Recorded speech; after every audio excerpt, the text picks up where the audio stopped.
Mon mari a dit à sa mère, cette grosse hippopotame me dégoûte, seule sa fortune m'intéresse. J'ai fait comme si je n'avais pas entendu, mais le lendemain, j'ai vendu ma maison de 2,4 millions d'euros puis j'ai disparu, vidant tous les comptes et ne laissant qu'un mot. Cette grosse hippopotame me dégoûte. Seule sa fortune m'intéresse. Je suis resté figé devant la porte de la chambre, la main suspendue au-dessus de la poignée. La voix de mon mari, Ethan, filtrée par l'entrebâillement, désinvolte et cruelle, comme s'il parlait de la météo. Les mots m'ont frappé comme des pierres, chacun plus lourd que le précédent. Tu devrais voir comment elle mange, mère. C'est répugnant, a-t-il poursuivi, et j'ai entendu sa mère, Patricia, rire, de ce rire aigu et cassant que j'avais appris à reconnaître au cours des 3 dernières années. Je m'appelle Savannah, et j'ai 34 ans. Je me tenais dans le couloir de la maison que j'avais achetée avec mon propre argent à Louisville, dans le Kentucky, écoutant mon mari me décrire comme si j'étais quelque chose qu'il avait raclé sous sa chaussure. Le sol en marbre était froid sous mes pieds nus. Et je me souviens avoir pensé combien il était étrange que je ne pleure pas. Je n'étais même pas encore en colère. J'étais juste anesthésié. Quand auras-tu accès à tout ? Demanda Patricia, sa voix baissant jusqu'à un murmure conspirateur qui m'atteignit néanmoins clairement. Bientôt, dit Ethan. J'ai patienté pendant 3 ans. Le contrat de mariage expire dans 6 mois, et alors je pourrai demander le divorce et prendre la moitié de tout. Peut-être plus si je joue bien mon coup. Je me suis reculé lentement de la porte, prudemment, en veillant à ne pas faire grincer le plancher. Mon cœur battait si fort que je le sentais dans ma gorge, mais mes mains étaient stables. Je suis retourné dans le couloir jusqu'à la cuisine, je me suis versé un verre d'eau et je me suis assise au bar du petit déjeuner. Le soleil du soir filtrait par les fenêtres, donnant à tout un aspect chaleureux et doré, normal, comme si mon monde ne venait pas de voler en éclats. J'avais rencontré Ethan il y a 4 ans lors d'une conférence de l'industrie de la construction à Nashville. Je possédais une entreprise de promotion immobilière prospère que j'avais bâtie à partir de rien après la mort de mon père qui m'avait laissé un petit héritage. J'avais transformé 50 000 € en un empire de plusieurs millions d'euros grâce à des investissements judicieux, des partenariats intelligents et des journées de travail de 16 heures. Ethan avait été charmant, attentif, intéressé par tout ce que je disais. Il m'avait séduite avec des dîners romantiques et de longues conversations sur nos rêves. Il m'avait demandé en mariage au bout de 8 mois, et j'avais été si heureuse que j'en avais pleuré pendant 1 heure. Maintenant, assise dans ma cuisine, je réalisais que chaque moment avait été une comédie. Chaque baiser, chaque je t'aime murmuré. Chaque fois qu'il m'avait tenu près de lui avait été un mensonge. Il avait compté les jours jusqu'à ce qu'il puisse prendre ce que j'avais construit et s'en aller. J'ai entendu des pas dans les escaliers. Ethan est apparu à l'entrée de la cuisine, son visage se transformant en ce sourire chaleureux que j'avais autrefois cru sincère. Il était beau d'une manière ordinaire, avec des cheveux bruns et des yeux bleus qui se plissaient au coin quand il souriait. Patricia le suivait, grande et mince avec des cheveux argentés tirés en un chignon serré. Elle m'a jeté le même regard que toujours, comme si j'étais quelque chose de malheureux qu'elle devait tolérer. Et, ma chérie, dit Ethan, traversant la pièce pour m'embrasser sur la joue. On parlait juste à l'étage d'aller peut-être dîner dehors ce soir. Qu'en penses-tu ? Je l'ai regardé et je n'ai rien ressenti. C'était la chose la plus étrange. Il y a 3 minutes, j'aurais ressenti de l'amour, ou du moins ce que je pensais être de l'amour. Maintenant, il n'y avait qu'un espace vide là où ces sentiments avaient été. En fait, je ne me sens pas bien, dis-je, ma voix sortant stable et calme. Allez-y tous les deux.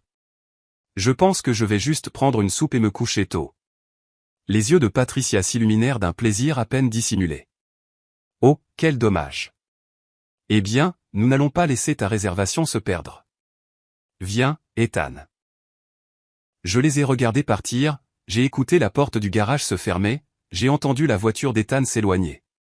Puis je me suis assise dans le silence de ma belle maison et je me suis laissé envahir par les émotions. La trahison, l'humiliation, la rage qui commençait à monter dans ma poitrine comme un feu qui prend. J'avais passé 3 ans à lui préparer ses plats préférés même s'il se plaignait de mon poids. J'avais assisté aux insupportables dîners de sa mère où elle critiquait tout, de mes vêtements à ma carrière. J'avais soutenu ses entreprises commerciales ratées, signé des chèques sans me plaindre, je l'avais cru quand il disait qu'il travaillait tard, et tout cela n'avait été qu'un mensonge. Le lendemain matin, je me suis réveillé à 5h30, comme d'habitude. Ethan dormait encore à côté de moi, son visage paisible et innocent dans la lumière de l'aube. Je me suis levé discrètement, je me suis habillé et je suis descendu dans mon bureau à domicile. J'ai fait du café, ouvert mon ordinateur portable et commencé à faire des listes. J'avais bâti mon entreprise grâce à une planification minutieuse et une attention aux détails. Chaque projet réussi commençait par un plan solide, des objectifs clairs et une recherche approfondie. Ce ne serait pas différent. Si Ethan pensait qu'il pouvait me manipuler pour me prendre tout ce pour quoi j'avais travaillé, il avait sérieusement sous-estimé la personne qu'il avait épousée. La première chose que j'ai faite a été de consulter tous nos dossiers financiers. J'avais toujours géré notre argent parce qu'Ethan prétendait ne pas être doué avec les chiffres. Maintenant, je comprenais que cela avait été stratégique. Il avait voulu que je le croie inoffensif, voire incompétent, pendant qu'il attendait son heure. Nous avions un contrat de mariage que j'avais exigé avant le mariage. Mon avocat l'avait rédigé pour protéger mes biens existants et mon entreprise. L'accord stipulait que tout ce que je possédais avant le mariage restait ma seule propriété. Cependant, il y avait une clause que j'avais acceptée à la demande d'Ethan. Après 5 ans de mariage, nous dissoudrions le contrat de mariage et passerions à un régime de communauté de biens standard. À l'époque, j'avais pensé que c'était romantique, un signe que je lui faisais confiance. Maintenant, je réalisais que c'était le piège qu'il avait tendu depuis le début. Nous étions mariés depuis 3 ans et 4 mois. Dans 8 mois, tout ce que je possédais deviendrait un bien commun, et il pourrait divorcer et partir avec la moitié. J'ai consulté l'acte de propriété de notre maison. Je l'avais achetée il y a 2 ans pour 2,4 millions d'euros. Elle était à mon nom seul, protégée par le contrat de mariage. Mon entreprise était évaluée à environ 8 millions d'euros, également protégée. J'avais des comptes d'investissement, des fonds de retraite et un portefeuille d'actions qui totalisaient collectivement 3 autres millions. Ethan n'avait rien apporté. Il avait travaillé sporadiquement à l'agence d'assurance de son frère, mais il avait démissionné il y a 6 mois, prétendant vouloir se concentrer sur ses propres projets entrepreneuriaux. J'avais soutenu cette décision. J'avais tout soutenu. Je me suis adossé à ma chaise et j'ai regardé les chiffres à l'écran. 13,4 millions d'euros. C'est ce que valaient pour lui mes 3 années d'amour factice. Mon téléphone a vibré avec un texto de ma partenaire commerciale, Véronica. Elle voulait discuter d'une nouvelle opportunité de développement immobilier dans le centre-ville. Je connaissais Véronica depuis 12 ans. Elle avait été ma première cliente importante lorsque je débutais, et nous avions formé un partenariat il y a 5 ans. Elle était intelligente, impitoyable dans les négociations, et ne m'avait jamais jugé pour mon poids ou quoi que ce soit d'autre à mon sujet. Je lui ai répondu par texto. Pouvons-nous nous voir aujourd'hui? Quelque chose d'important est arrivé. Elle a répondu immédiatement. Déjeuner chez Morrison à midi. J'ai passé les heures suivantes à examiner chaque document, chaque compte, chaque actif. J'ai fait des copies de tout, les ai sauvegardés sur un disque crypté et les ai sauvegardés sur un serveur cloud sécurisé. Ethan a dormi jusqu'à 9 heures, puis est descendu en pyjama, bâillant et se grattant la poitrine. Bonjour, bébé, dit-il en m'embrassant le sommet de la tête en passant. Tu es levé tôt. Grosse journée. Je rattrape juste un peu de paperasse, dis-je sans lever les yeux de mon écran. Il s'est versé du café et s'est assis au comptoir de la cuisine, faisant défiler son téléphone. Je rencontre Tyler pour le golf cet après-midi, dit-il. Ça te va? Tyler était son jeune frère, celui qu'il employait quand il daignait travailler. J'avais toujours trouvé Tyler insipide et légèrement malhonnête, mais je l'avais toléré parce que la famille était importante. Maintenant, je me demandais si Tyler avait été dans le coup. S'ils avaient ri de moi ensemble, de la grosse femme riche et stupide qui avait cru en l'amour. Ça me va, dis-je. J'ai un déjeuner de toute façon. Oh, ouais. Avec qui? Véronica. Juste des affaires. Il a hoché la tête, déjà lassé de la conversation. C'était une autre chose que j'avais remarqué au fil des ans. Il ne prêtait attention que lorsque nous parlions d'argent ou lorsque d'autres personnes regardaient. En privé, il me traitait comme un meuble. Je me disais que c'était juste le silence confortable des couples de longue date. Maintenant, je comprenais que c'était du mépris. Je suis parti à 11h30 et j'ai conduit jusqu'à Morrison S, un petit restaurant près de mon bureau au centre-ville. Véronica était déjà là, assise dans notre box habituelle à l'arrière. Elle avait 52 ans avec des cheveux gris courts et des yeux verts vifs qui ne manquaient rien. Elle s'est levée quand elle m'a vu et m'a serré brièvement dans ses bras. « Tu as l'air tendu, dit-elle alors que nous nous asseyions. Qu'est-ce qui se passe ?» Je lui ai tout raconté. La conversation surprise, le piège du contrat de mariage, la prise de conscience que tout mon mariage avait été une escroquerie. Elle a écouté sans m'interrompre, son expression se durcissant à chaque phrase. Quand j'ai eu fini, elle s'est adossée et a bu une longue gorgée d'eau.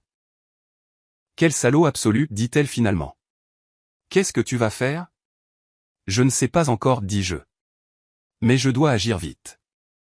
J'ai 8 mois avant l'expiration du contrat de mariage. S'il demande le divorce après ça, il obtient la moitié de tout. Et tu sais comment ça se passe. Il prétendra qu'il a soutenu ma carrière, qu'il a sacrifié ses propres opportunités. Il me dépeindra comme la femme d'affaires froide qu'il a négligée. Donc tu dois demander le divorce en premier, dit Véronica. Peut-être, mais je n'arrête pas de penser à ce qu'il a dit sur le fait d'avoir été patient pendant 3 ans, de bien jouer son coup. Il a planifié ça depuis le début, Véronica. Toute la relation était fausse. Alors assure-toi qu'il obtienne exactement ce qu'il mérite, dit-elle, c'est-à-dire rien. Nous avons discuté pendant le déjeuner, envisageant les options et les stratégies. Véronica avait elle-même traversé un divorce brutal il y a 10 ans, et elle connaissait toutes les ficelles du métier. Au moment où nous avons fini de manger, j'avais le début d'un plan. Ce soir-là, j'ai agi comme si de rien n'était. J'ai préparé le dîner, un poulet rôti avec des légumes que j'ai à peine touchés. Ethan a mangé avec enthousiasme, me parlant de sa partie de golf et d'une opportunité d'investissement que Tyler avait mentionnée. J'ai hoché la tête, souri et fait semblant de m'y intéresser. Il n'a pas remarqué la différence. Il ne remarquait jamais rien chez moi. Patricia a appelé pendant le dîner.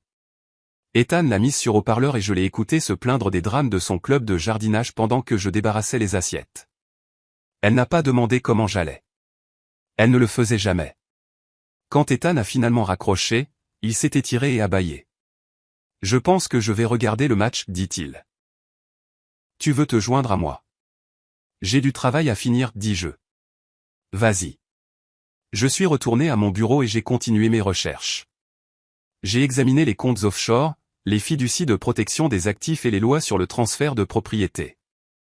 J'ai consulté 3 avocats différents par email crypté, sans mentionner de nom, mais en expliquant la situation en termes généraux. Je devais comprendre exactement quelles étaient mes options et comment protéger ce que j'avais construit. La vérité, c'est que je ne voulais pas simplement divorcer d'Ethan et passer à autre chose. Cela semblait trop simple, trop facile pour lui.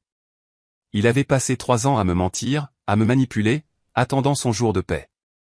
Il m'avait fait douter de moi, avoir honte de mon corps, remettre en question ma valeur. Sa mère m'avait traité comme une moins que rien et il l'avait encouragée. Ils avaient ri de moi ensemble, m'avaient appelé une grosse hippopotame, avaient discuté de ma fortune comme si elle était déjà la leur. Je voulais qu'ils ressentent ce que j'avais ressenti dans ce couloir. Je voulais qu'ils comprennent ce que cela signifiait de se voir tout enlevé. Je voulais la justice, une vraie justice, pas seulement un règlement de divorce. Au cours de la semaine suivante, j'ai agi avec prudence.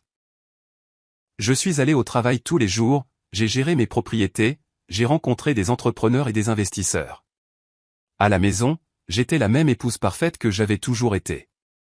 Je cuisinais, je nettoyais, je faisais la conversation. Ethan ne se doutait de rien. Pourquoi l'aurait-il fait ? Dans son esprit, j'étais stupide et désespérée, reconnaissante de l'avoir malgré son manque évident d'attirance pour moi. Mais en coulisses, je démantelais tout. J'ai contacté un avocat d'affaires à Chicago spécialisé dans la restructuration d'entreprises.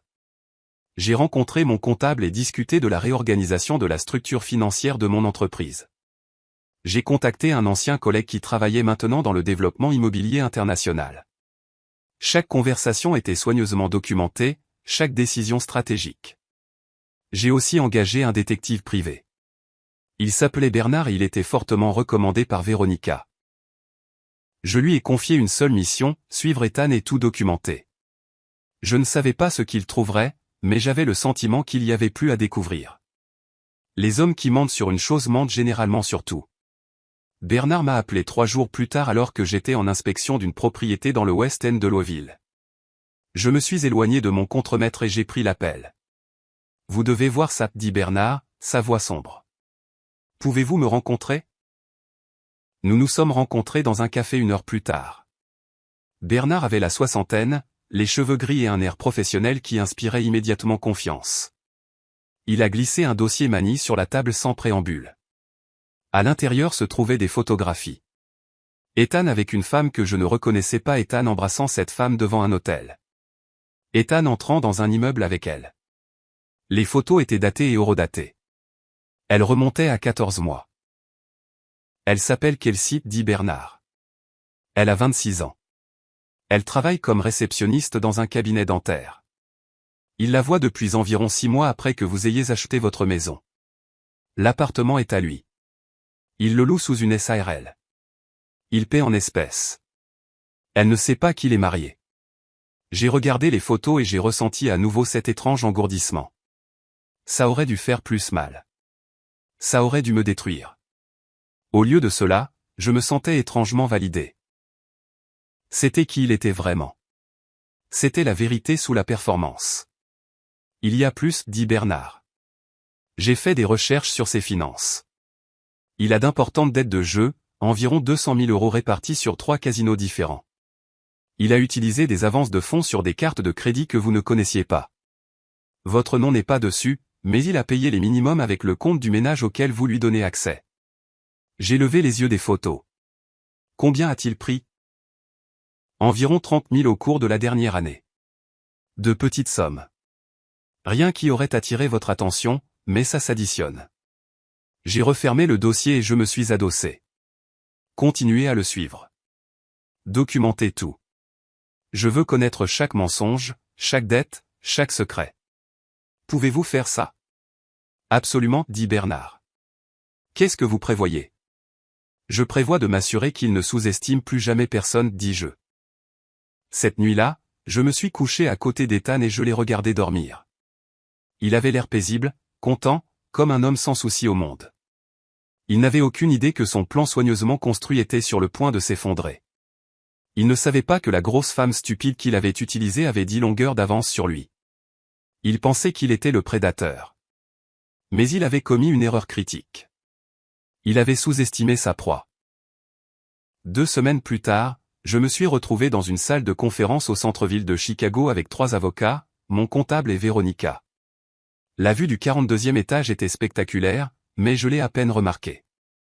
J'étais concentré sur les documents étalés sur la table en acajou devant moi. Laissez-moi m'assurer de bien comprendre, dis-je, en regardant l'avocate principale, une femme nommée Judith, spécialisée dans la protection des actifs.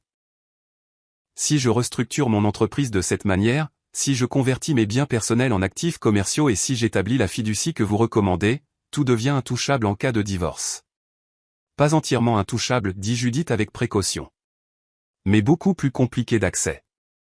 Votre mari devrait prouver que ces démarches ont été faites de mauvaise foi, spécifiquement pour le frauder dans un divorce. Étant donné que vous ne demandez pas le divorce, que vous restructurez simplement votre entreprise pour des raisons légitimes, et que le contrat de mariage est toujours en vigueur, il aurait un cas très difficile. Et la maison, demandai-je. La maison est intéressante, dit Judith en sortant un autre document. Vous l'avez achetée il y a 2 ans à votre nom seul. Elle est protégée par votre contrat de mariage. Cependant, si vous vouliez vous assurer qu'il n'y a absolument aucune discussion sur l'appréciation des biens matrimoniaux, vous pourriez la vendre et réinvestir le produit dans la fiducie avant l'expiration du contrat de mariage. J'ai regardé Véronica. Nous avions discuté de cette possibilité, mais l'entendre exposer si clairement la rendait réelle. Vendre la maison signifiait partir, faire un geste visible qu'Ethan remarquerait. Cela signifiait que le jeu commençait vraiment.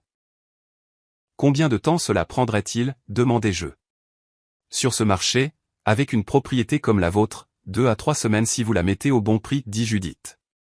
Nous avons des relations avec plusieurs agences immobilières spécialisées dans les ventes rapides et discrètes. Mon comptable, Walter, s'est penché en avant. Il avait 68 ans et gérait mes finances depuis que j'avais créé mon entreprise. Il m'avait vu tout construire à partir de rien. Et il avait été sincèrement en colère quand je lui avais raconté ce qu'Ethan avait prévu. Savannah, j'ai fait les calculs de toutes les manières possibles, dit Walter. Ce que Judith propose est tout à fait légal. vous réorganisez la structure de votre entreprise pour vous préparer à une expansion, ce que vous prévoyez de toute façon. La fiducie est un outil de planification successorale standard. Vendre la maison et déménager pour des raisons professionnelles est logique compte tenu des nouvelles opportunités de développement au centre-ville. Sauf que cela laisse Ethan sans rien, dis-je. Cela le laisse avec exactement ce qu'il a apporté, corrigea Walter. C'est-à-dire rien. J'ai pensé aux photos que Bernard m'avait données.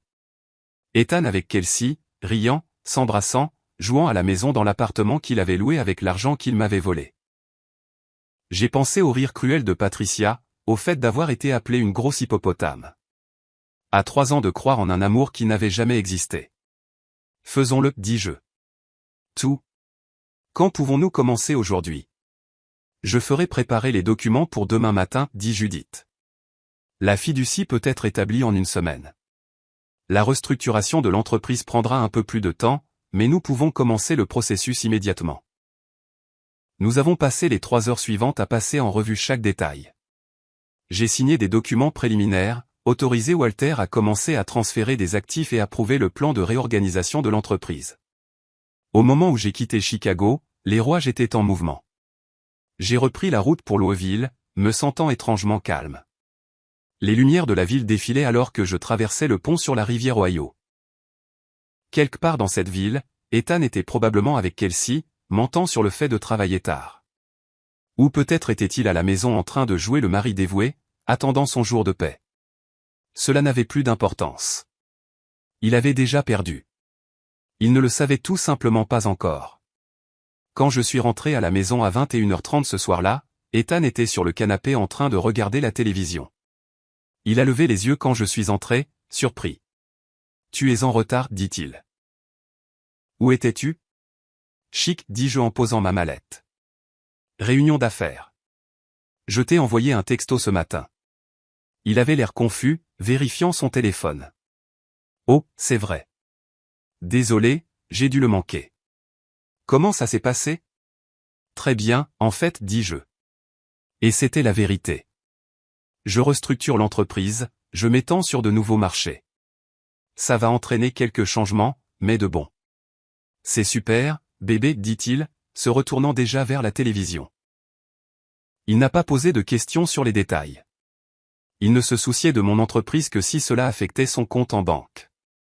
Je suis monté, j'ai pris une longue douche et je me suis allongé dans mon lit en pensant aux prochaines étapes. Bernard avait poursuivi sa surveillance, et les rapports continuaient d'arriver. Les dettes d'Ethan étaient pires que ce que nous pensions au départ. Il devait de l'argent non seulement au casino, mais aussi à des usuriers. Il avait emprunté à des amis, à son frère, à quiconque lui donnerait de l'argent. Il se noyait, attendant désespérément le jour de son divorce pour se renflouer. La liaison avec Kelsey était sérieuse. Bernard avait des enregistrements d'Ethan lui promettant qu'ils seraient bientôt ensemble, qu'il attendait juste le bon moment pour quitter sa femme. Il lui avait dit que j'étais froide et distante, que notre mariage était terminé en tout sauf en nom. Il s'était fait passer pour la victime, le pauvre homme piégé avec une femme qu'il n'aimait pas. J'avais été en colère au début, puis blessé, mais maintenant je ressentais juste une étrange sorte de clarté. Ethan n'était plus une personne pour moi. Il était un problème à résoudre, une erreur à corriger. J'avais passé 3 ans à essayer d'être assez pour lui, à me changer, à douter de moi, à accepter les mauvais traitements de sa mère parce que je pensais que c'était ce que l'amour exigeait. J'avais eu tellement tort.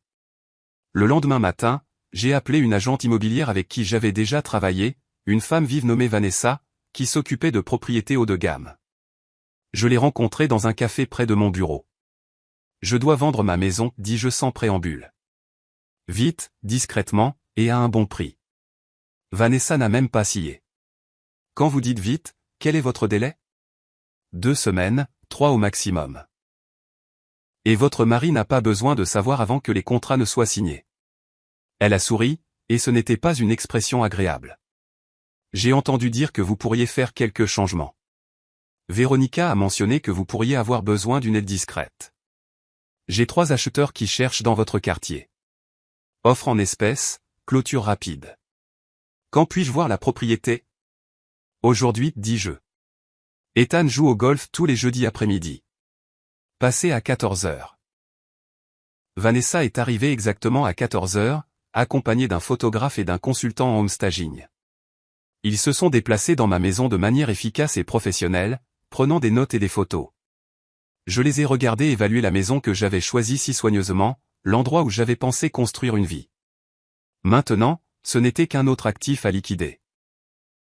Vous l'avez magnifiquement entretenu, a dit Vanessa alors que nous nous tenions dans la chambre principale. Les rénovations que vous avez faites l'année dernière ont vraiment augmenté la valeur. Je suis convaincu que nous pouvons obtenir 2,6 millions, peut-être 2,7. Le marché est fort en ce moment. À quelle vitesse pouvez-vous agir, demandai-je. J'aurai les annonces prêtes pour demain, mais je vais commencer par ma liste de clients privés. Pas d'annonces publiques sauf si nécessaire. Je devrais avoir des offres d'ici le week-end. Elle avait raison. Le samedi matin, j'avais 3 offres.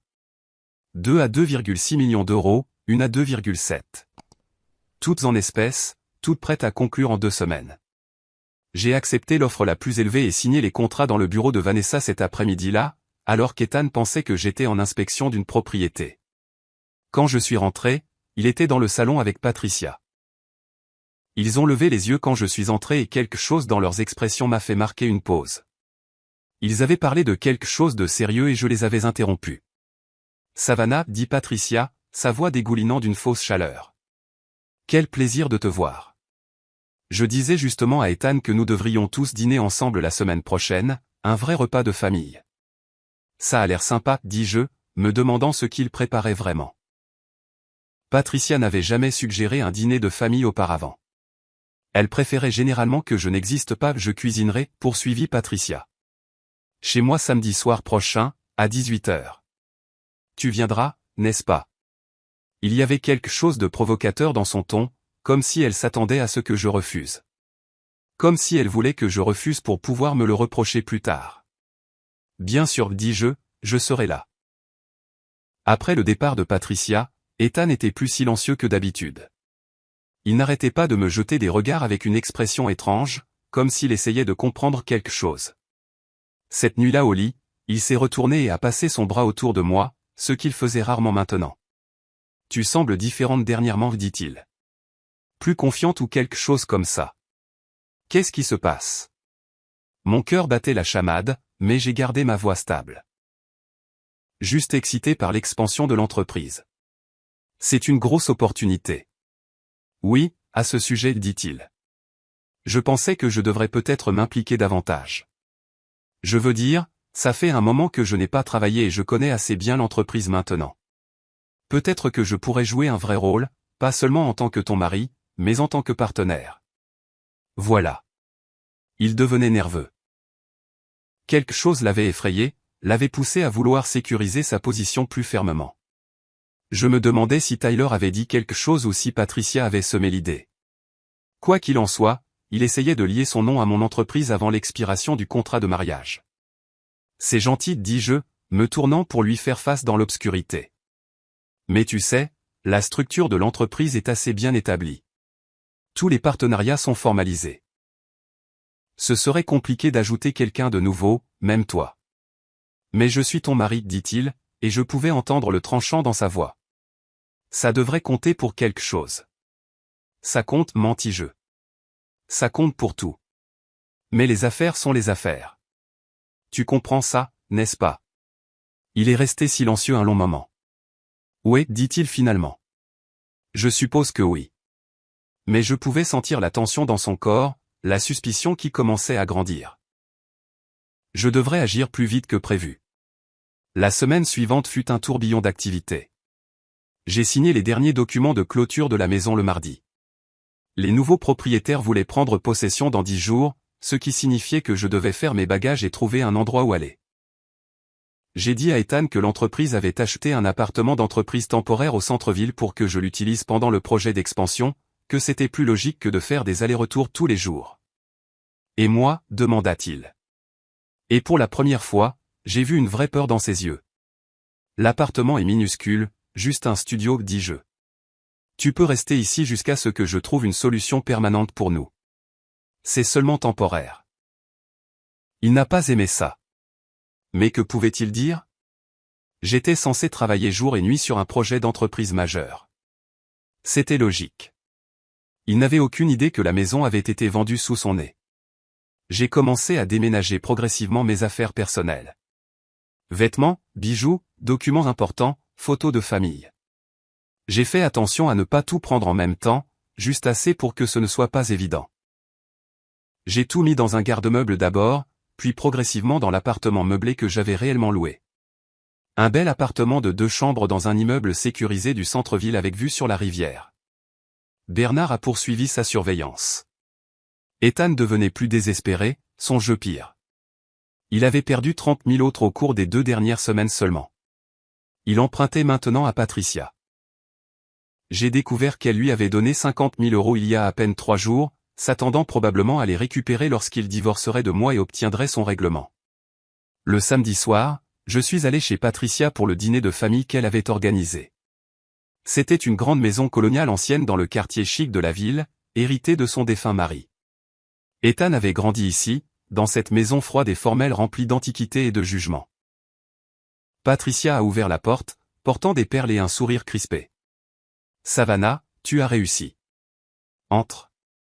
Entre. » La salle à manger était dressée pour 4. Ethan était déjà là avec Tyler et sa femme Bethany. Je n'avais pas réalisé qu'il se joindrait à nous.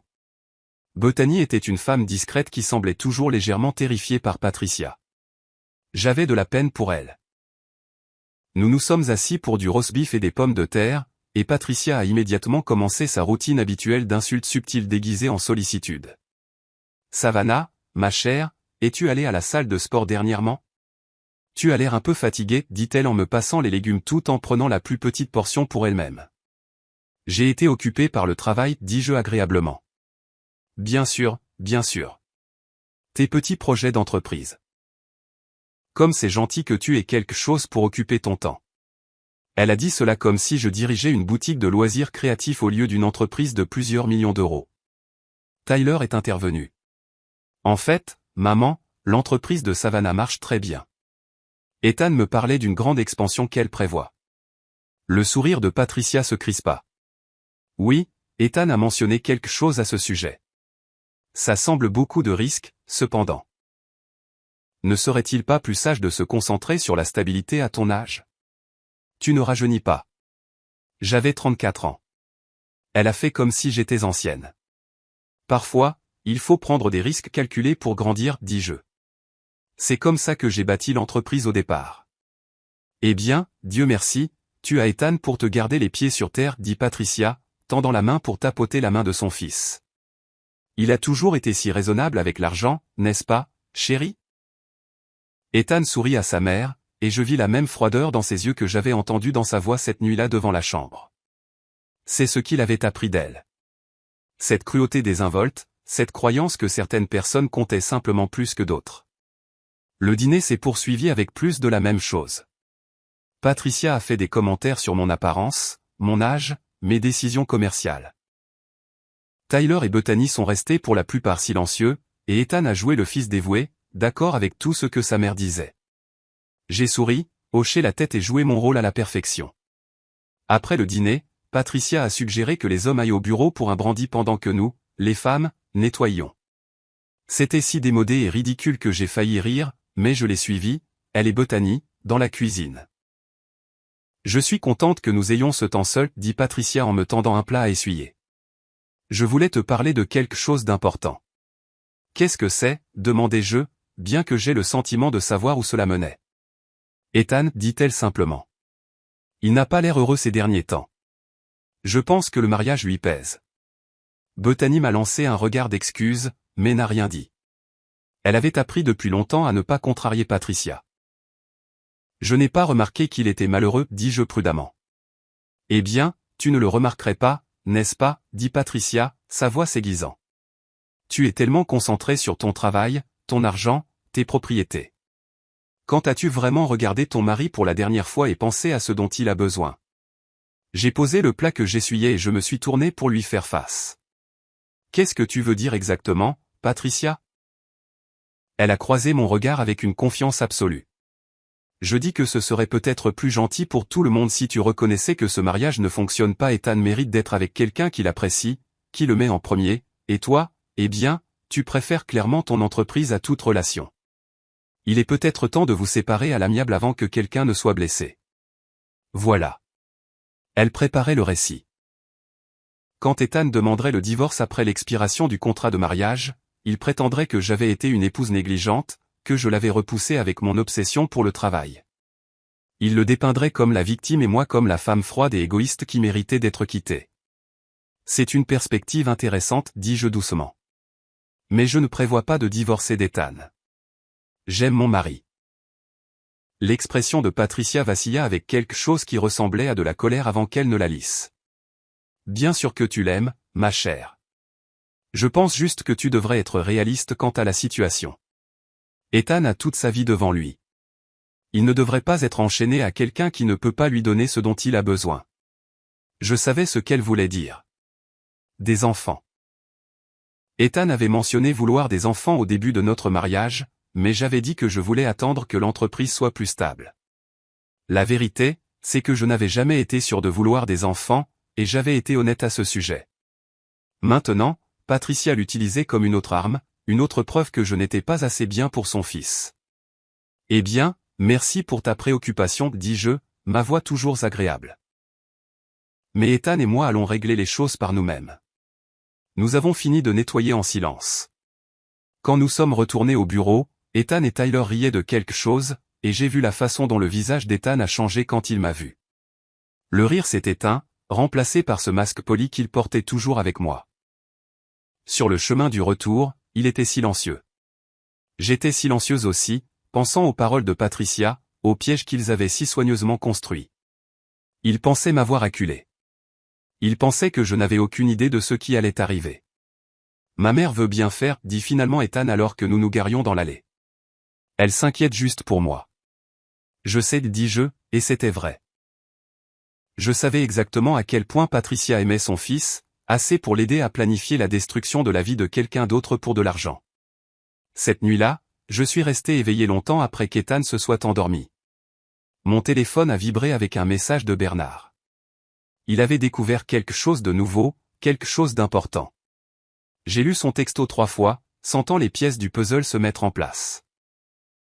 Les dettes de jeu d'Ethan n'étaient plus seulement personnelles. Il avait contracté des prêts en utilisant mes propriétés comme garantie. Pas les vraies propriétés, mais des faux. Il avait créé de faux documents montrant que j'avais accepté de garantir ses dettes avec mes biens immobiliers. Les prêts totalisaient plus de 300 000 €, et les usuriers commençaient à faire pression pour le paiement. Si ces faux documents apparaissaient un jour dans un divorce, même s'ils étaient prouvés frauduleux, la bataille juridique serait coûteuse et compliquée. Ethan prétendrait qu'il pensait avoir ma permission, que nous en avions discuté et que j'avais oublié. Il brouillerait les pistes suffisamment pour faire traîner la procédure, peut-être forcer un règlement juste pour en finir. C'était brillant d'une manière malsaine. Il avait créé un levier, une assurance pour s'assurer d'être payé même si j'essayais de contester le divorce. Mais il avait commis une erreur critique. Il avait commis une fraude.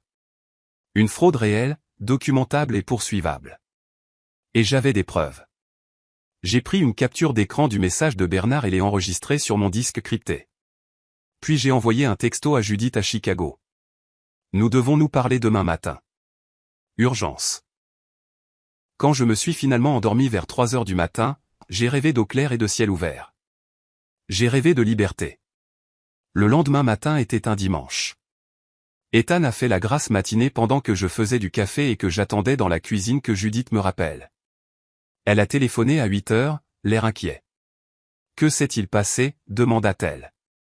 Je lui ai parlé des faux documents de prêt. Je pouvais l'entendre taper rapidement pendant que je parlais. Cela change les choses, dit-elle.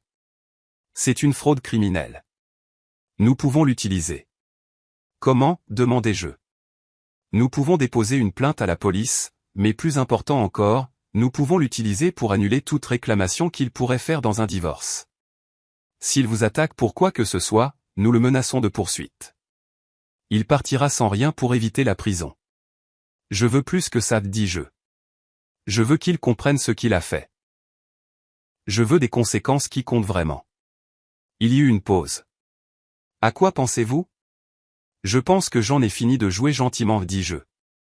Je pense qu'il est temps d'en finir. La clôture de la maison était prévue pour le jeudi matin à 10 heures. J'avais dit à Ethan que j'avais une journée complète de réunions, je l'avais embrassé au revoir comme je le faisais toujours, le regardant se réinstaller dans son lit avec son téléphone. Il n'avait aucune idée que dans 3 heures, tout changerait. J'ai rencontré Vanessa au bureau de la société de titres au centre-ville. Les acheteurs étaient un jeune couple qui avait fait fortune dans la technologie, enthousiaste et agréable. Ils ont souri alors que nous signions document après document, leur transférant ma belle maison. 2,7 millions d'euros ont été versés sur mon compte, puis immédiatement transférés à la fiducie que Judith avait établie. Tout le processus a duré 45 minutes. Félicitations, dit l'agent de titre en me serrant la main. Quand déménagerez-vous? J'ai déjà déménagé, dis-je. La propriété est vacante depuis ce matin. C'était en grande partie vrai. J'avais enlevé le dernier de mes effets personnels hier pendant qu'Ethan était au bureau de son frère. Les meubles resteraient. Cela faisait partie de l'accord. Mais tout ce qui comptait pour moi était déjà parti. Je suis allé à mon nouvel appartement et j'ai mis des vêtements confortables. Puis je me suis assise à mon ordinateur portable et j'ai commencé la phase finale. D'abord, j'ai envoyé un email au téléphone d'Ethan. Le message était simple. La maison a été vendue. La clôture a eu lieu ce matin. Tu dois être parti pour 17 heures aujourd'hui. Les nouveaux propriétaires prennent possession demain. Puis j'ai envoyé un deuxième email avec des pièces jointes. Des photos de l'enquête de Bernard. Ethan avec Kelsey. Ethan au casino. Ethan rencontrant des usuriers. Et enfin, des copies des faux documents de prêt qu'il avait créés en utilisant mes propriétés comme garantie. Le dernier email était le plus long. Je l'avais écrit avec soin au cours de la semaine écoulée, le révisant jusqu'à ce que chaque mot soit parfait. Ethan, je sais tout. Je sais pour Kelsey. Je connais les dettes de jeu. Je connais les faux documents. Je sais ce que tu as dit à ta mère à mon sujet. Sur à quel point tu me trouves dégoûtante? Sur le fait que seule ma fortune t'intéresse. Je t'ai entendu cette nuit-là il y a 3 semaines. J'ai entendu chaque mot. Pendant 3 ans, j'ai cru en nous. Je me suis changé en essayant d'être assez pour toi. J'ai accepté la cruauté de ta mère parce que je pensais que c'était ce que la famille signifiait. J'ai soutenu tes rêves, tes choix, ton manque total d'ambition parce que je pensais que je t'aimais. Mais tout n'était qu'un mensonge. Tu m'as épousé pour l'argent. Tu as attendu l'expiration du contrat de mariage pour pouvoir divorcer et prendre la moitié de tout ce que j'ai construit. Tu as menti à Kelsey, à moi, à tout le monde. Tu m'as volé. Tu as commis une fraude en utilisant mon nom. Voici ce qui va se passer maintenant. La maison est vendue. L'argent est dans une fiducie que tu ne peux pas toucher. Mon entreprise a été restructurée de manière à la protéger complètement. Chaque actif que je possède est en sécurité. Tu n'obtiens rien parce que tu n'as rien apporté. Tes dettes sont ton problème. Tes mensonges sont ton problème. Tes faux documents de prêt sont ton problème. Et si tu essaies de les utiliser dans une action en justice contre moi, je te ferai arrêter pour fraude. J'ai des preuves de tout. J'ai des enregistrements, des photos, des documents. J'ai des témoins. Tu peux demander le divorce quand tu veux. Je me fiche du contrat de mariage maintenant parce qu'il n'y a rien à prendre pour toi. Mais si toi, ta mère ou ton frère essayaient de me causer des problèmes, essayaient de nuire à ma réputation ou à mon entreprise, je vous détruirai. Je porterai plainte. Je m'assurerai que tout le monde sache exactement qui vous êtes. Tu voulais jouer avec la vie de quelqu'un. Félicitations, tu as perdu. Ne me contacte plus. Mon avocat t'enverra les papiers du divorce. J'ai cliqué sur envoyer pour les 3 emails, puis j'ai bloqué son numéro. Puis j'ai bloqué le numéro de Patricia, puis celui de Tyler. Je les ai bloqués sur les réseaux sociaux, sur toutes les plateformes auxquelles je pouvais penser. Je les ai effacés de ma vie aussi complètement que s'ils n'avaient jamais existé. Mon téléphone a commencé à sonner presque immédiatement. Le nom d'Ethan s'est affiché à l'écran. Même si je l'avais bloqué, il appelait depuis le téléphone de Tyler. J'ai refusé l'appel. Il a rappelé encore et encore. J'ai éteint mon téléphone. Je me suis assise dans mon appartement calme et je n'ai ressenti que du soulagement. C'était fait. 3 semaines après la nuit où j'avais entendu ces mots devant la porte de ma chambre, et c'était complètement terminé. Bernard a appelé ma ligne professionnelle 1 heure plus tard. Il est à la maison. Il a dit qu'il paniquait. Les nouveaux propriétaires viennent d'arriver avec leur entrepreneur pour commencer à planifier les rénovations et Ethan essaie d'expliquer qu'il y a eu une erreur. La police est là maintenant. Bien, dis-je. Tiens-moi au courant si autre chose se passe. Savannah, dit Bernard, sa voix douce. Tu as fait ce qu'il fallait. Je fais ce travail depuis 30 ans, et j'ai vu beaucoup de mauvaises personnes. Ce qu'il t'a fait, ce qu'il prévoyait de faire, c'était calculé et cruel. Tu t'es protégé. C'est tout ce que c'est. Merci, dis-je, et je le pensais. J'ai passé le reste de la journée à travailler. J'ai eu des conférences téléphoniques avec des entrepreneurs, j'ai examiné des plans pour le nouveau développement du centre-ville, j'ai rencontré Véronica pour discuter des calendriers de projet. Le travail était ancrant, familier. Il m'a rappelé qui j'étais sous toute la douleur. Ce soir-là, j'ai reçu un email d'une adresse que je ne reconnaissais pas. C'était de Patricia. Femme vindicative et égoïste. Comment oses-tu jeter mon fils dehors sans préavis? Comment oses-tu détruire sa vie pour un malentendu? Ethan t'aime. Il t'a toujours aimé. Tu es juste trop amer et peu sûr de toi pour le voir. Tu le regretteras. Tu passeras le reste de ta vie seul, et tu le mériteras. Je l'ai lu 2 fois, puis je l'ai transféré à Judith avec une note pour le dossier. Puis je me suis versé un verre de vin et je me suis tenu à la fenêtre de mon appartement, regardant les lumières de la ville se refléter sur la rivière. Louisville était magnifique d'ici, propre et lumineuse et pleine de possibilités. Les papiers du divorce ont été déposés le lundi. Judith avait travaillé tout le week-end pour tout préparer et ils étaient béton. Le contrat de mariage était toujours en vigueur pour 7 mois supplémentaires, ce qui signifiait que tous mes biens prénuptials restaient les miens. La restructuration de l'entreprise était terminée, éliminant toute ambiguïté sur ma société. La vente de la maison était documentée et légale. Il n'y avait rien pour Ethan à réclamer et rien pour lui à contester. Son avocat a appelé Judith le mardi. J'étais en réunion quand elle m'a envoyé un texto. Ils veulent négocier. Je leur ai dit qu'il n'y a rien à négocier. Il obtient 0, ai-je répondu par texto. Bien. Le mercredi, Bernard m'a envoyé son rapport final. Ethan avait emménagé avec Tyler et Bethany. Il appelait toujours mon bureau, laissant des messages vocaux désespérés que mon assistante avait pour instruction de supprimer sans les écouter. Il a essayé d'obtenir un prêt pour rembourser ses dettes de jeu en utilisant la maison de sa mère comme garantie, mais Patricia avait refusé. Les usuriers tournaient en rond, et il n'avait aucun moyen de payer. Kelsey avait appris pour moi. Quelqu'un lui avait envoyé des articles de journaux sur mon entreprise ainsi que des photos de mariage. Elle avait confronté Ethan chez Tyler, lui criant dessus dans l'allée pendant que les voisins regardaient. Puis elle avait posté à ce sujet sur les réseaux sociaux, le traitant de menteur et d'escroc. Le message était devenu viral dans les cercles locaux, partagé et commenté par des centaines de personnes. Patricia avait essayé de faire du contrôle des dégâts, appelant des connaissances communes pour répandre sa version des événements. J'étais la femme folle et jalouse qui avait craqué et jeté son mari innocent. J'étais vindicative et cruelle. Ethan était la victime, mais l'histoire n'a pas tenu. Trop de gens me connaissaient ma réputation d'intégrité et d'équité. Et trop de gens avaient vu Ethan pour ce qu'il était vraiment, un homme charmant sans substance qui avait épousé plus riche que lui et était devenu paresseux. Véronica m'a appelé jeudi après-midi. As-tu vu la section affaires du Tribune aujourd'hui? Non. Pourquoi? Il y a un article sur ton projet de développement du centre-ville. C'est vraiment positif. Ils ont interviewé plusieurs membres du conseil municipal qui ont loué l'implication communautaire et les pratiques éthiques de ton entreprise. Il y a une citation du maire qui te qualifie de l'un des chefs d'entreprise les plus précieux de Louisville. J'ai ouvert l'article sur mon ordinateur. C'était tout ce que Véronica avait dit, plus un encadré sur la croissance de mon entreprise au cours des 10 dernières années. Il y avait une photo de moi sur un chantier de construction portant un casque et montrant des plans. J'avais l'air confiante, capable, rien à voir avec la femme qui se tenait dans son couloir il y a 3 semaines en écoutant son mari l'appeler une grosse hippopotame. Tu as arrangé ça, ai-je demandé à Véronica.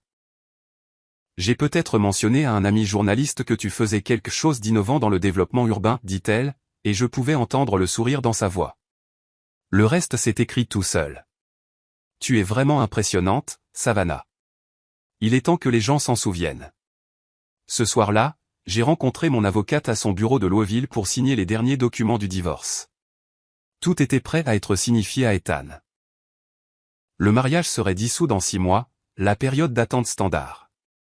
Il ne recevrait rien. Pas d'argent, pas de propriété, pas de pension alimentaire. Après 3 ans de mariage, il repartirait exactement comme il était arrivé, avec rien d'autre que les vêtements sur son dos et les dettes qu'il avait accumulées. Il a signé l'accusé de réception, dit Judith en faisant glisser un document sur son bureau. Son avocat lui a conseillé d'accepter simplement les termes plutôt que de se battre. Je pense qu'ils ont réalisé à quel point les accusations de fraude auraient l'air mauvaises si cela allait au tribunal. J'ai regardé la signature d'Ethan, un gribouillis au bas de la page. Et Patricia? A-t-elle essayé autre chose?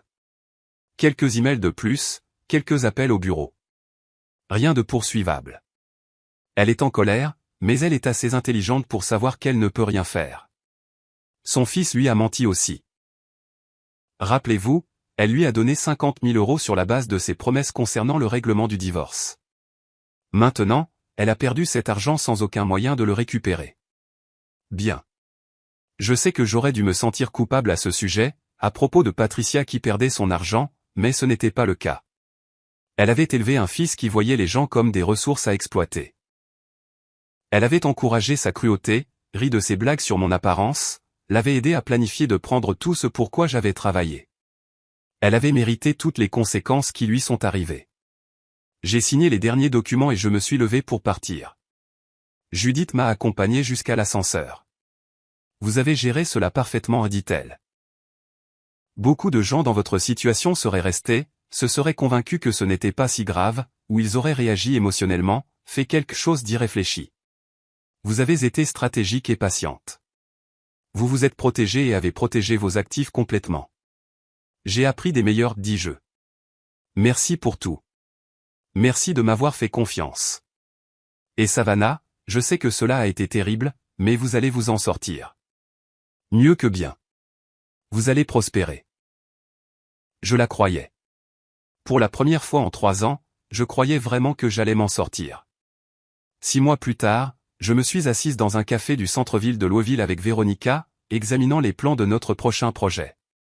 Le développement du centre-ville était en avance sur le calendrier et en dessous du budget. Le conseil municipal avait approuvé notre proposition pour une deuxième phase. Mon entreprise avait connu une croissance de 30%. Et j'avais embauché 10 nouveaux employés. As-tu des nouvelles d'Ethan? Demanda Véronica en sirotant son latte. Bernard m'a envoyé une mise à jour le mois dernier, dis-je. Il a fait faillite. Tout perdu. Il travaille maintenant chez un concessionnaire automobile, vit dans un studio dans l'est de la ville. Patricia ne lui parle plus. Apparemment, elle lui a reproché d'avoir perdu ses 50 000 € et les dettes de jeu. Il a un plan de paiement. Il lui faudra des années pour les effacer.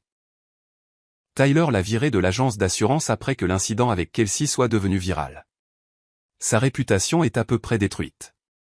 Véronica est restée silencieuse un moment. Est-ce que tu te sens mal pour lui parfois? Sur la façon dont tu as complètement démantelé sa vie? J'ai réfléchi à cette question. Je me l'étais posée de nombreuses fois au cours des derniers mois. La réponse était toujours la même. Non, dis-je. Il a essayé de me faire la même chose. La seule différence, c'est que j'ai été plus intelligente et plus rapide. Si j'avais attendu, si je lui avais fait confiance ne serait-ce que quelques mois de plus, j'aurais tout perdu. Il aurait divorcé de moi juste après l'expiration du contrat de mariage, pris la moitié de ce que j'avais construit, et serait parti en se sentant comme s'il l'avait mérité. Il m'aurait détruite sans une seconde pensée. C'est juste, dit Véronica. Tu sais ce que je pense? Je pense que tu es une femme qui connaît sa valeur maintenant. Ça vaut plus que n'importe quelle vengeance. Elle avait raison. Les 6 derniers mois avaient été difficiles, mais ils avaient aussi été clarifiants. J'avais commencé une thérapie pour surmonter la trahison et les années à accepter la cruauté de Patricia. J'avais rejoint une salle de sport, non pas pour perdre du poids, mais parce que je voulais me sentir forte. J'avais renoué avec de vieux amis que j'avais perdus de vue pendant mon mariage. Je m'étais souvenu de qui j'étais avant Ethan, avant de me rétrécir, essayant de m'adapter à l'idée que quelqu'un d'autre se faisait de ce que je devrais être. Mon entreprise était florissante. Ma réputation à Louisville n'avait jamais été aussi bonne. J'avais été invité à prendre la parole lors d'une conférence sur les femmes en affaires le mois prochain. On m'avait demandé de rejoindre 2 conseils d'administration d'organismes à but non lucratif. Je construisais la vie que j'avais toujours voulu, celle que j'avais mise en attente, en essayant d'être la femme de quelqu'un. Le divorce a été finalisé 3 semaines plus tard. Je n'ai pas assisté à l'audience. Judith m'a représenté, et le juge a signé les papiers de dissolution sans commentaire. J'étais de nouveau célibataire, libre et net, avec tout ce que j'avais construit encore intact. J'ai célébré en ne faisant absolument rien. Je suis resté à la maison, j'ai commandé à emporter et j'ai regardé de vieux films dans mon appartement confortable. C'était calme et paisible, et j'ai réalisé que c'était suffisant. Je n'avais pas besoin de quelqu'un d'autre pour me compléter. Je n'en avais jamais eu besoin. Bernard m'a envoyé une dernière mise à jour sur Ethan un mois après la finalisation du divorce. Il avait déménagé dans une autre ville, quelque part en Indiana, essayant de recommencer là où les gens ne connaissaient pas son histoire. Patricia avait vendu sa maison et déménagé en Floride pour vivre près de Tyler et Bethany. La famille s'était complètement fracturée, chacun blâmant les autres pour l'échec cuisant de leur plan. Kelsey avait également tourné la page. Elle sortait avec quelqu'un de nouveau et publiait des photos heureuses sur les réseaux sociaux. J'avais eu de la peine pour elle au début, mais elle s'était rapidement remise. Elle avait 26 ans et était résiliente. Elle s'en sortirait. Quant à moi, j'allais plus que bien. J'avais pris tout ce qui était censé me détruire et l'avais transformé en carburant. J'avais appris que j'étais plus forte que je ne l'avais jamais imaginé. J'avais appris que je n'avais pas besoin de l'approbation ou de l'amour de quelqu'un d'autre pour avoir de la valeur. J'avais appris que la vengeance, la vraie vengeance, ne consistait pas à blesser quelqu'un. Il s'agissait de se protéger et de refuser d'être une victime. Un soir de fin d'été, je me tenais sur le balcon de mon appartement, regardant le coucher de soleil peindre la rivière d'or et d'orange. Mon téléphone a vibré avec un email de mon comptable. La fiducie que j'avais établie avait augmenté de 15% grâce à des investissements judicieux. Ma valeur nette avait augmenté de près de 2 millions d'euros depuis le divorce. Tout ce qu'Ethan avait essayé de voler. Tout ce pourquoi il avait planifié et comploté, je l'avais gardé et multiplié. J'ai pensé à cette nuit-là devant ma chambre, entendant ces mots cruels. Cette grosse hippopotame me dégoûte. Seule sa fortune m'intéresse. À l'époque, ces mots m'avaient presque détruite. Maintenant, il semblait simplement pathétique. Il avait été si confiant, si certain que j'étais trop stupide et désespéré pour réaliser ce qu'il faisait. Il s'était trompé sur tout, sur mon intelligence, sur ma force, sur ma valeur. Il m'avait complètement sous-estimé, et cela lui avait tout coûté. J'ai levé mon verre de vin au coucher du soleil, à la rivière, à la ville qui m'avait vu me reconstruire. J'avais survécu à la trahison, à l'humiliation et à 3 ans de violence psychologique déguisée en mariage. J'en étais sorti plus forte, plus sage et complètement libre. Ethan a passé les 2 années suivantes à lutter pour reconstruire ne serait-ce qu'une fraction de ce qu'il avait perdu. La faillite le suivait partout, rendant impossible l'obtention de crédit ou la recherche d'un emploi décent. Sa dépendance au jeu, non traitée et si longtemps favorisée par ses attentes d'argent facile, n'a fait qu'empirer sous le stress. Il a rebondi d'un emploi à l'autre, de ville en ville, toujours une longueur d'avance sur ses dettes et sa réputation. Patricia, amère de son investissement perdu et humiliée par l'échec public de son fils, l'a complètement coupé, refusant même de prendre ses appels. Tyler et Bethany se sont également éloignés. Fatigué d'être associé au scandale, Ethan s'est retrouvé exactement là où il avait toujours craint d'être, seul, fauché et insignifiant. La preuve vivante qu'essayer de voler la vie de quelqu'un ne fait que garantir que vous perdiez la vôtre. Quant à moi, j'ai construit quelque chose de réel. Pas seulement une entreprise, mais une vie qui m'appartenait entièrement. Libre de manipulation et de cruauté. J'ai appris que la meilleure vengeance n'est pas la destruction. C'est de devenir si complètement soi-même que les gens qui ont essayé de vous diminuer deviennent insignifiants. J'ai repensé à cette nuit dans le couloir, à la femme que j'avais été, qui se tenait là à écouter ces mots haineux. Et je lui en étais reconnaissante. Elle avait été assez forte pour rester silencieuse, assez intelligente pour planifier, et assez courageuse pour s'éloigner de tout ce qui était familier pour protéger ce qui comptait. Cette version de moi nous avait sauvés toutes les deux.